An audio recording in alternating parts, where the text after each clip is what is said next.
সম্মানিত দর্শক, আজকে দেখাবো কিভাবে 30 থেকে 35 ইঞ্চি যাদের ব্লাউজের বডি হবে তাদের জন্য 6 সেট পেটিকোট কিভাবে আপনারা তৈরি করবেন।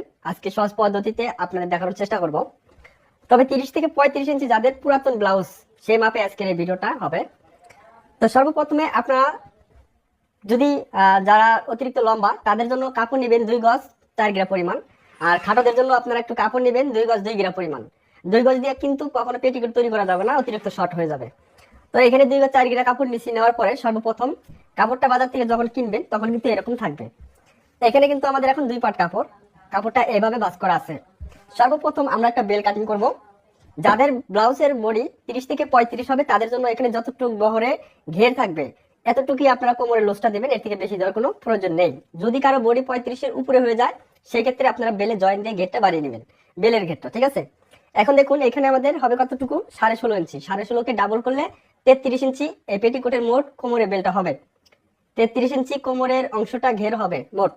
এখন আমরা সর্বপ্রথম এখান থেকে ধরে 5.5 ইঞ্চি পরিমাণ বেল একটা কাটিং করে নিব।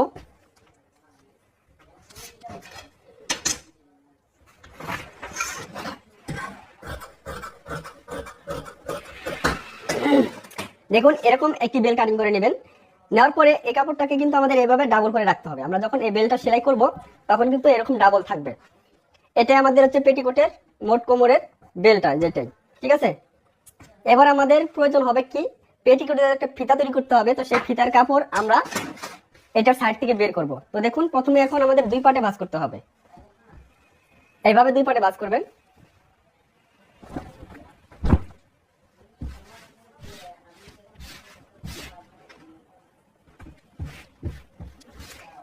তো দেখলেন কিভাবে 2 পার্টে ভাঁজ করলাম। এখন আমাদের কথা হলো যে কোনো এক পাশে খোলা সাইড বা আটকানো সাইড রাখলেই হবে, তা নিয়ে কোনো সমস্যা নেই। এখন দেখুন এই পাশে কিন্তু আমাদের পায়ের সাইড আছে। এই পায়ের সাইড থেকে ধরে 1 ইঞ্চি বা 1.5 ইঞ্চি পরিমাণ আমরা ফিতার জন্য কাপড় কেটে রেখে দেবো।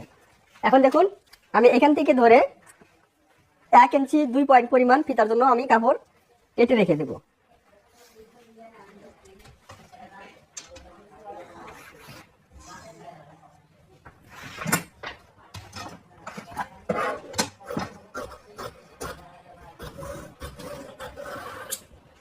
এটাতে আমরা ফিতা তৈরি করব।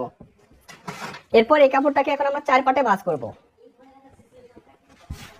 এইভাবে আমরা 4 পার্টে ভাঁজ করব। তো এখানে আমাদের এখন 4 পার্ট কাপড়, খেয়াল করুন 1 2 3 4, এভাবে আপনারা 4 পার্ট করে নেবেন। আর এখানে কোনো পার্ট ছোট বড় আছে কিনা সেটা অবশ্যই ভালো করে খেয়াল করবেন। যদি ছোট বড় থাকে তাহলে দেখবেন কাটিং করার পর জয়েন দেওয়ার সময় যে কোনো একটা পার্ট ছোট বড় হয়ে যাবে। এজন্য এই পাশটা ভালো করে সমান করে